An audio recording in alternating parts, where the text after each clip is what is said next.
Captain Elias Moregrave had not spoken to another soul in 7 years. His voice, when he tested it against the wind, came out cracked and foreign like the groan of rotting timber.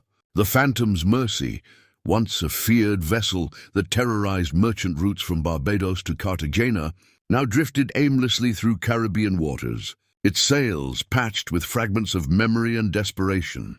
The moon hung bloated and red that night, casting crimson streaks across the black water. Elias stood at the helm, one weathered hand resting on the wheel that no longer needed guidance. He had long since stopped choosing direction. The sea took him where it willed, and he had learned not to resist. Resistance was for men who still believed in destinations.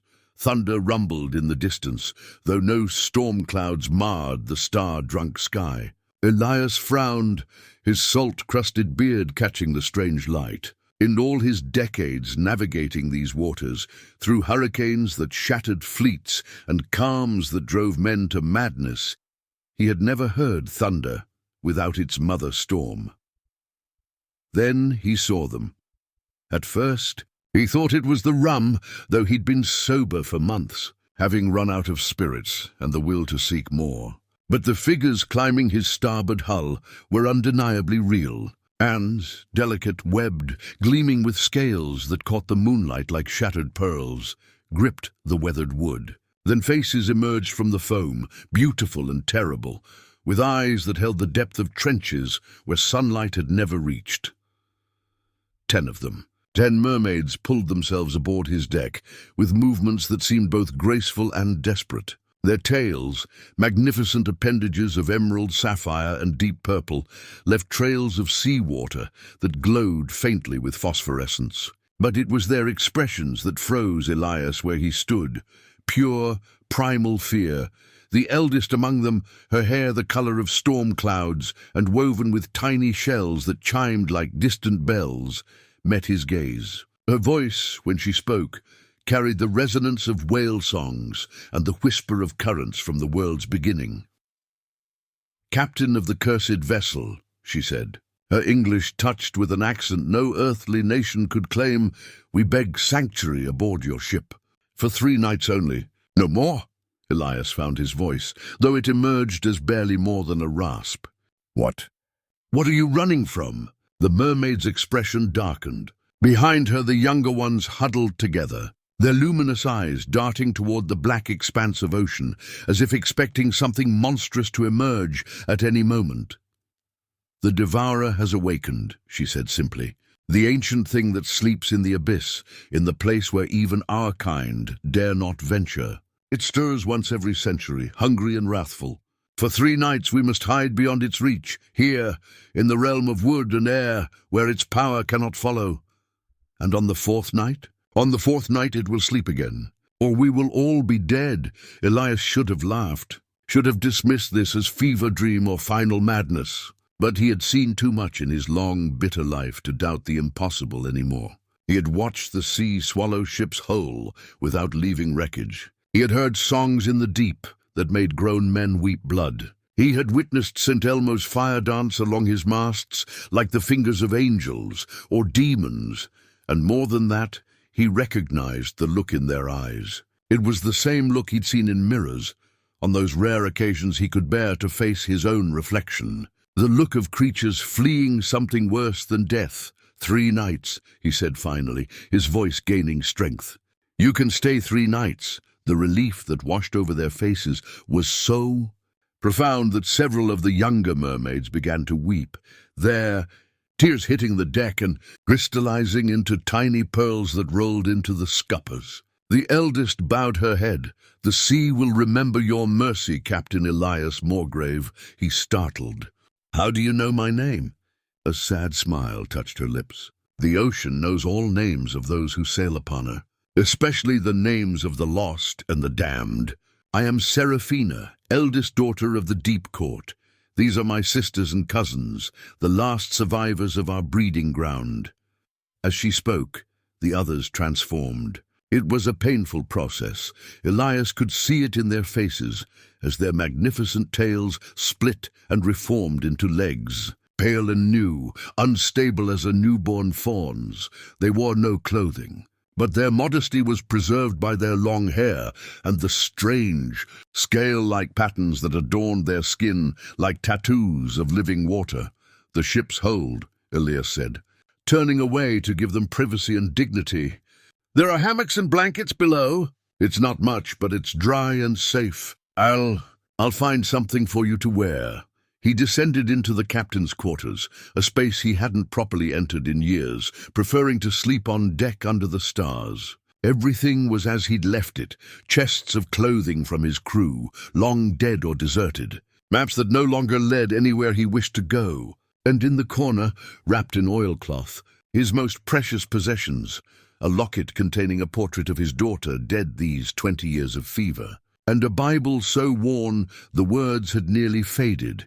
As he gathered clothes, rough shirts and breeches that would hang loose on their slender frames, he heard them moving above, heard their voices raised in a language that was part song, part prayer.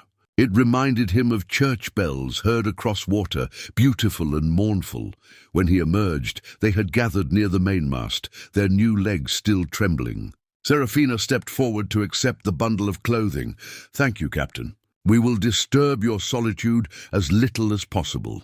"It's been 7 years since I've had company," Elias admitted, surprised by the strange warmth spreading through his chest. "I'd almost forgotten what it was, to speak words meant for ears other than my own." As the mermaids dressed and settled into the ship's interior, Elias returned to the helm. But sleep would not come. He stared out at the dark water, watching for signs of the thing they feared. And deep below, far beneath the reach of moonlight, something ancient stirred. Something with hunger that transcended mere appetite.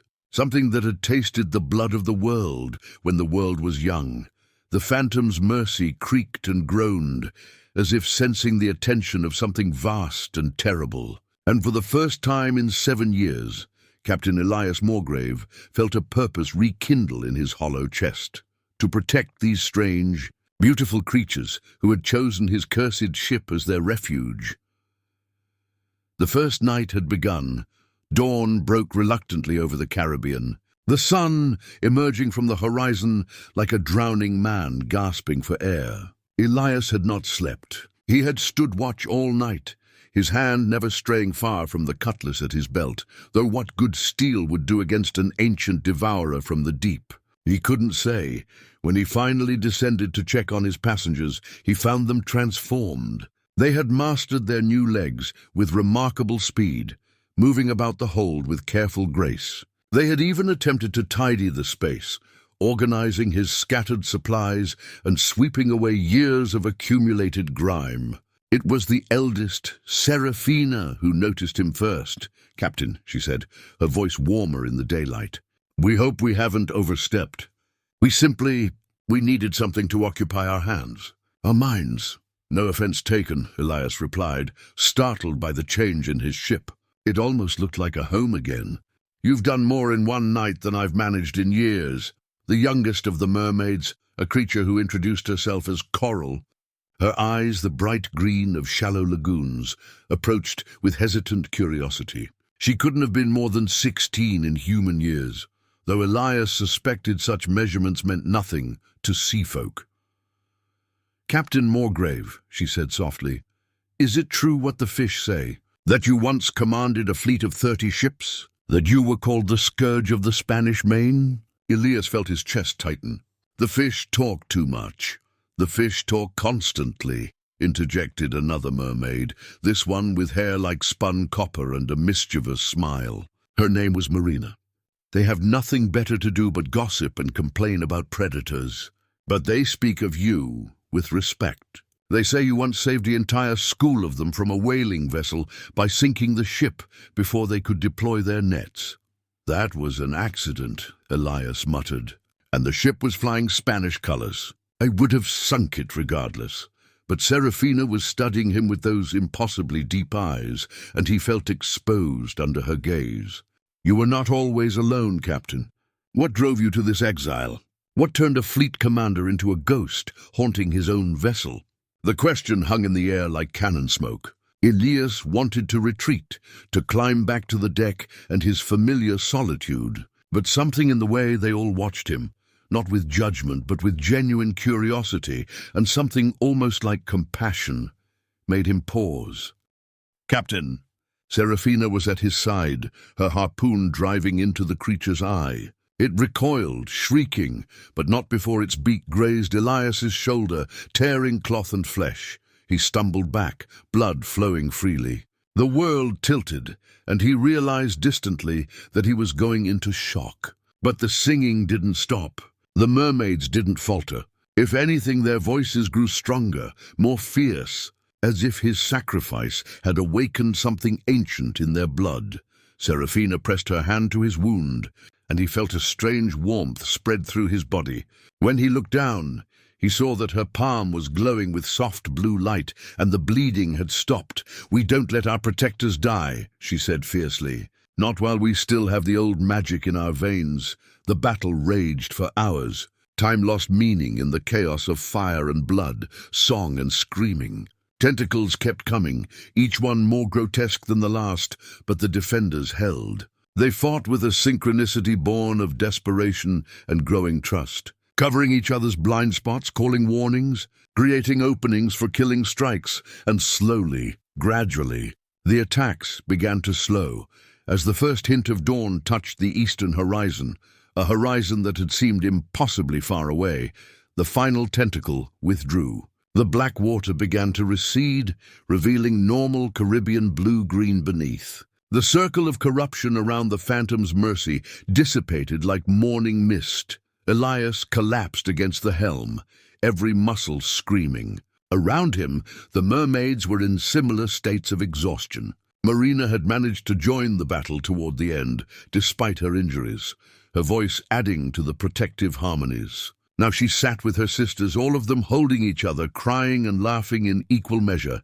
"We survived," Coral whispered, as if afraid to say it louder and tempt fate. "We survived the second night."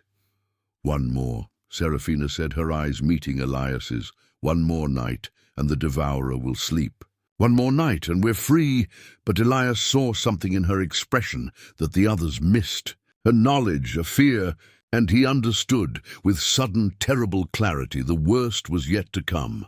The devourer had been testing them, learning their defenses, measuring their strength. Tonight, the third and final night, it would come with its full fury. It would come not with tentacles and beaks, but with its true body. The thing that lurked in the abyss, the thing that had spawned all the nightmares of the deep. Tonight, they would face the monster itself, and Elias knew, with the certainty of a man who had lived too long with death, that not all of them would see the dawn. The third day passed in a haze of preparation and dread. Elias moved through his ship like a man possessed, gathering every blessed or sanctified item he'd accumulated in his decades at sea. A compass given by a missionary, inscribed with prayers in Latin. A handful of salt from the Dead Sea, purchased from a trader in Kingston, who claimed it had touched the foot of Mount Sinai. Even his daughter's locket, which had been blessed at her christening. The mermaids watched him with growing concern. They knew what he was doing, preparing for a final stand. "For martyrdom, Captain," Serafina said softly, finding him in his quarters as afternoon shadows lengthened. "You don't have to die for us, don't I?" Elias didn't look up from his work, arranging the blessed items in a circle around his cutlass. "You said it yourself. The third night will be the worst. That thing down there has tasted our blood, tested our defenses. It knows we can hurt it now, so it'll come with everything it has. Then we face it together. You can barely stand." It was true. All the mermaids bore injuries from the previous night's battle. Burns from the creature's ichor, wounds from flying splinters and debris, the bone-deep exhaustion of maintaining their combat songs for hours. "If that thing breaks through tonight, you won't have the strength to fight it." Serafina moved around the table, forcing him to meet her eyes. "You asked what drove us from our home. I never told you the full truth." Elias waited. The devourer didn't just awaken randomly. It was summoned, called from its sleep by darkness that humanity brought to the ocean, the greed, the poison, the endless taking without gratitude or respect. My people felt it stirring and panicked. Instead of facing it, instead of honoring the old warrior traditions, we fled. We hid. We let it consume our breeding grounds, our ancestral halls, everything we held sacred. Her voice cracked. We are the last of our kind, Captain. The last 10 mermaids in all the Caribbean. Not because the devourer hunted us to extinction, but because we were too afraid to fight. We let our shame and cowardice doom us. Then why fight now? Because of you. Tears streamed down her face, crystallizing into those impossible pearls. Because a broken, haunted man who had given up on everything chose to stand between us and oblivion. Because you reminded us what it means to protect something beyond ourselves. You gave us back our courage. Elias felt something break open inside his chest, a dam that had held back 7 years of grief and guilt and self-hatred. He pulled Serafina into an embrace, this strange creature who had somehow become more real to him than anything in his long, wasted life.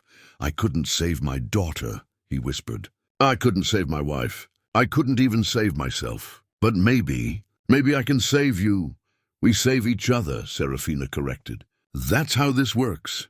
As night fell, they gathered on deck one final time. The 10 mermaids formed a circle around Elias, their hands joined, their voices rising in the oldest song their people knew, a song of creation. When the first waters covered the earth and life stirred in the deep, the sea began to boil. This time, there was no gradual approach, no tentacles testing their defenses. The devourer rose from the depths in its entirety, and the sight of it shattered every rational thought in Elias's mind. It was impossible to describe because the human mind wasn't meant to comprehend such a thing. It was part octopus, part whale, part something that predated both. Its body was composed of darkness given form, transparent enough to reveal galaxies of bioluminescent organs churning inside it. Eyes, hundreds of eyes, opened across its surface, each one reflecting a different moment in time. Ancient seas, teeming with trilobites, the extinction of the dinosaurs, ships sinking in wars that hadn't been fought yet, and it was hungry, not just for flesh, but for suffering, for endings, for the final silence when all stories ceased. The creature rose until it towered over the phantom's mercy, blocking out the stars. Its true mouth opened, not the beak from before, but a circular maw lined with rings and rings of teeth that spiraled down into infinite darkness. And from that darkness came a sound, the death screams of every creature the ocean had ever claimed. Now, Elias screamed. He threw the blessed items, compass, salt, locket, into the creature's mouth. They seemed so small, so insignificant against such vastness. But where they touched the devourer's flesh, light erupted. Not normal light, but the light of the first sunrise, the light that had pushed back the primordial darkness when the world was new. The creature recoiled, shrieking, and the mermaid's song intensified. This was no longer a defensive ward, but an attack, a sonic assault that contained all their rage and grief and desperate hope. The harmonies created visible shockwaves in the air, slamming into the devourer with physical force. It was working. The thing was being hurt, driven back, but it wasn't enough. The devourer rallied, its massive form surging forward. A dozen tentacles, each one the size of the previous night's entire assault, crashed down on the ship. The mainmast snapped. The deck buckled. Mermaids were thrown in all directions, their circle broken, their song shattered. Elias stood alone at the helm, his blessed cutlass the only thing between total annihilation and his crew. He raised the blade high, and in that moment he prayed. Not for salvation, not for himself, but for them, for these beautiful, broken creatures who had returned meaning to his empty existence. Please, he whispered to whatever deity might be listening, let this be enough. Let my life, worthless as it's been, be enough to save them. The cutlass began to glow, brighter and brighter, until it was a pillar of light reaching toward the heavens. And Elias understood. It had never been about the blessing from some long-dead priest. The power came from sacrifice, from love, From the willingness to stand against darkness with nothing but faith and fury, he brought the blade down on the ship's deck, driving it deep into the wood. The light exploded outward in a sphere that encompassed the entire Phantom's mercy. Where it touched the devourer, the creature's flesh didn't just burn, it unmade, dissolving back into the primordial void from which it had been summoned. The thing's screams reached a crescendo that shattered every piece of glass on the ship. And then suddenly it was simply gone. Silence fell like a benediction. Elias collapsed. The cutlass still buried in the deck, its light fading. He had nothing left, no strength, no will, barely any breath. But he was smiling, because around him the mermaids were pulling themselves up, battered but alive. All 10 of them. He had done it. He had saved them. Serafina crawled to his side, her legs still trembling. "Captain Elias, stay with us." "Third night," he managed to gasp. "Is it over?" She looked toward the east, where the first hints of dawn were breaking across the water. "Yes, the 3rd night has passed. You did it. You saved us all." "Good." His eyes began to close. "Tell Elena. Tell her I finally did something right. I had a daughter," he said finally, his voice rough. "Elena. She died of yellow fever when she was 10 years old, while I was off claiming prizes and building my reputation. I wasn't there when she needed me. Wasn't there when she called for me in her delirium. Her mother, my wife, couldn't forgive me. Neither could I." He paused, memories flooding back with painful clarity. "I gave up piracy after that. Tried to become legitimate. But the sea was the only thing I understood. So I sent my crews away with their shares, kept only this ship, and let the currents take me wherever they would. I've been drifting ever since, waiting for what?" Coral asked gently. "I don't know. Redemption, punishment, death, something to make the emptiness mean something." Serafina moved closer. Her hand, still strange with its new human shape, resting lightly on his arm. "The sea brought you to us, Captain. Or us to you. Perhaps this is the something you've been waiting for." Before Elias could respond, the ship lurched violently. The mermaids cried out, clutching at support, as the Phantom's mercy tilted at an impossible angle. Elias scrambled for the deck, the sea folk following with their newfound legs, stumbling beneath them. What he saw froze his blood. The ocean around his ship had gone absolutely still, not the peaceful calm of windless days, but an unnatural, terrible stillness. The water was black as obsidian, reflecting nothing, absorbing all light. And in that darkness something moved, something so vast that its passage created whirlpools the size of islands. "It's found us," whispered Serafina, her face drained of color. "The devourer, it's found us already." A shape emerged from the depths, not the creature itself, but a part of it. A tentacle, if such an inadequate word could describe it, rose from the water. It was as thick as an ancient oak, covered in suckers the size of carriage wheels, each lined with teeth like broken glass. The thing was translucent, revealing bones and organs that pulsed with sickly bioluminescence. But it was the eye that stopped Elias's heart. As the appendage rose higher, an eye opened along its length, an eye that had witnessed the birth of continents, that had seen species rise and fall, that held a malevolent intelligence older than human civilization, and it was looking directly at him. "Below deck!" Elias roared. "All of you now!" But the mermaids stood frozen, their instincts warring with their new bodies. Marina stepped forward, her hands moving in complex patterns as she began to sing. The sound was unlike anything Elias had ever heard, a combination of whale song, whined through cathedral pipes, and the harmonics of crystal glasses rubbed to resonance. The tentacle hesitated, swaying like a cobra before a snake charmer. "She's singing a warding," Serafina explained urgently. "A song our grandmother taught us. It won't stop the devourer, but it might confuse it long enough for us to—" The tentacle struck. It came down with the force of a falling mast, smashing through the port railing and splintering the deck. Marina's song cut off with a scream as the impact threw her across the ship. Elias drew his cutlass, uselessly, pointlessly, and charged. "Get away from my ship, you bastard from hell!" His blade bit into the creature's flesh, and to his shock, it recoiled. Black ichor, thick as tar and smelling of ancient rot, gushed from the wound. The tentacle withdrew, with a sound like a whale's cry played backward, sliding back into the black water. For a moment, there was only the sound of heavy breathing and Marina's soft whimpers as Coral and another mermaid tended to her injuries. Then Seraphina was at Elias's side, staring at his cutlass with wonder. "Your blade," she breathed. "It's blessed, sanctified. How?" Elias looked down at the sword, seeing it as if for the first time. "A priest in Port Royal blessed it years ago, before I knew better than to believe in such things. Said it would protect me from the evil of the sea. I kept it as a joke, a reminder of my own foolishness. It's no joke, Captain." Seraphina's eyes were bright with hope and fear.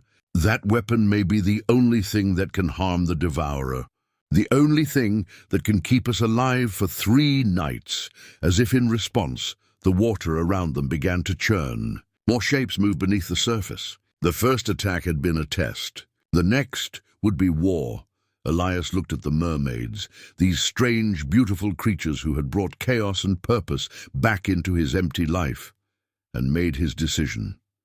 "Then we fight," he said simply. "For 3 nights we hold this deck against whatever hell the abyss sends us. Who's with me?" 10 voices answered as one, raised in that haunting language of the deep. And as night began to fall on the second day, Captain Elias Moorgrave prepared for a battle unlike any he had fought in all his years on the sea. The second night descended like a funeral shroud, suffocating the Caribbean in absolute darkness. Every star had vanished, swallowed by clouds that weren't clouds at all, but rather the exhalations of something massive breathing just below the surface. The Phantom's Mercy sat at the center of a perfect circle of black water, a circle that grew smaller with each passing hour. Elias had prepared what defenses he could. The blessed cutlass hung at his side, but he'd also armed the mermaids with every weapon his ship possessed. Harpoons, boarding axes, belaying pins wrapped in torn sailcloth and soaked in lamp oil. If they were to be torches before the darkness, then by God, they would burn bright. Seraphina and her sisters had arranged themselves in 2 groups. 5 would fight if combat came. The other 5, including the injured Marina, would sing. Their voices rose in complex harmonies that seemed to create a barrier of sound around the ship. Not impenetrable, but enough to make the water around them shimmer with protective resonance. "In the old days," Seraphina explained as she tested the weight of a harpoon, "our people were warriors. We fought the great beasts of the deep, protected the breeding grounds, defended our courts from the things that lurked in trenches beyond light. But that was before the Treaty of Tides, before we agreed to leave the surface world to humanity and retreat into our deep kingdoms. What happened to your warriors?" Elias asked, watching the dark water with growing dread. "They slept, became complacent, forgot the old songs of battle." Her expression hardened. "The devourer was supposed to be legend, a story to frighten young hatchlings. But legends have a way of becoming real when we stop believing in them." Before Elias could respond, the water exploded. This time it wasn't a single tentacle. A dozen of them erupted from the deep, each one different in size and shape, as if the creature below was composed of mismatched parts stolen from 1,000 different nightmares. They came from all sides, seeking to crush the ship in a single, coordinated strike. "Light them!" Elias roared. The mermaids, with the oil-soaked weapons, thrust them into the brazier Elias had prepared. Flames roared to life, and they moved with inhuman speed, their new legs propelling them across the deck as they struck at the incoming appendages. Where the blessed fire touched the devourer's flesh, it recoiled with that same backward wail cry, but there were too many. One tentacle wrapped around the mizzenmast, splintering wood as it squeezed. Another swept across the deck, and Elias barely pulled Coral out of its path as it crashed through the spot where she'd been standing. The singers' voices rose higher, more desperate. trying to maintain the protective resonance even as their concentration was shattered by the chaos. Elias ran forward, his blessed cutlass held high, and brought it down on the tentacle, crushing his mast. The blade bit deep, severing clean through flesh and bone-like cartilage. The severed piece fell to the deck, writhing and screaming, yes, screaming, with a voice that no creature of earth or sea should possess before dissolving into that same black ichor. "The mast," shouted a mermaid named Pearl, her silver hair flying wild. "If it falls, we lose our height advantage." She and two others scrambled up the rigging with the natural grace of creatures born to navigate three-dimensional space. They began cutting away the damaged sections, working with desperate speed as more tentacles groped toward them. One caught Pearl by the ankle. She screamed, not in pain but in defiant rage, and hacked at it with her boarding axe. The tentacle released her, but the momentum sent her falling. She would have crashed to the deck if Coral hadn't been there, arms outstretched, catching her sister with strength that belied her slender frame. "I've got you," Coral gasped. "I've got you!" Elias felt something change in that moment. These weren't just creatures seeking shelter.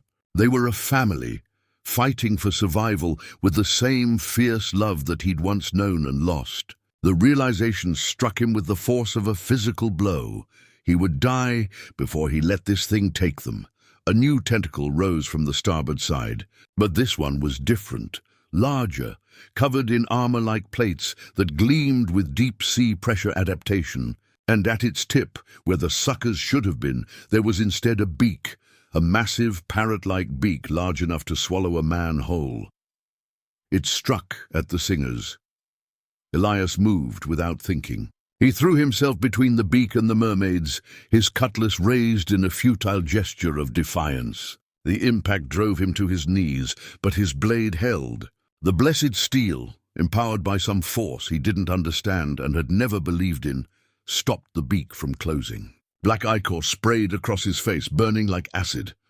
But before darkness could claim him, he felt warmth spread through his body. Not the warmth of Seraphina's healing magic, but something greater, something that smelled of salt and sung with whale song and tasted of his daughter's laughter on a long-ago sunny day. The ocean itself was healing him. When Elias opened his eyes again, full sunlight bathed the deck. The Phantom's Mercy, impossibly, was still afloat, though it looked like it had been through a war, because it had. And standing around him, glowing with soft phosphorescence in the morning light, were the 10 mermaids, but they weren't alone. From the water around the ship, more heads were emerging. Dozens of them, hundreds, mermaids and mermen, all drawn by the song of the survivors, by the light of the blessed blade, by the story of the cursed pirate who had chosen to stand and fight. "They're not all dead," Seraphina whispered, wonder in her voice. "Our people aren't extinct. They were just hiding, scattered, afraid. But they felt what happened here. They felt what you did. And they're coming home. The eldest of the newcomers, an ancient mermaid whose hair was pure white and whose eyes held the wisdom of centuries, pulled herself aboard. She studied Elias for a long moment before speaking, Captain Elias Moregrave. "The ocean knows your name now not as a curse, but as a blessing. You stood against the devourer when even our bravest warriors faltered. You protected our daughters when you had no reason to care whether they lived or died. What reward would you claim?" Elias looked at Seraphina, at Coral, at Marina and Pearl and all the others. At these impossible creatures who had given him back his purpose, his courage, his belief that redemption was possible even for the most broken souls. "No reward," he said hoarsely. The privilege of knowing them was enough. But the ancient mermaid smiled. "The ocean disagrees. We restore your youth, Captain, your strength, your ship, and we offer you a choice. Return to the world of men, blessed and renewed, to live out your days in peace. Or sail with us as protector and friend, and see wonders that no human has witnessed in 1,000 years. Elias didn't hesitate.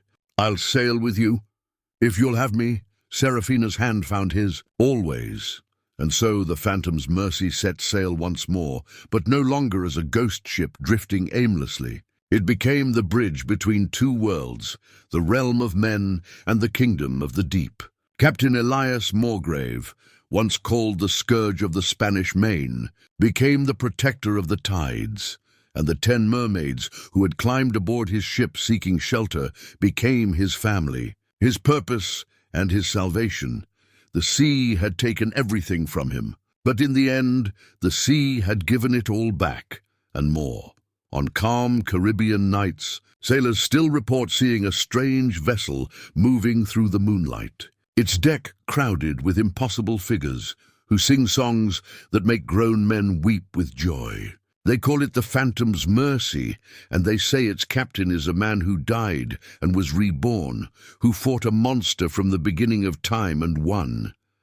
They say he never sails alone, and they're right.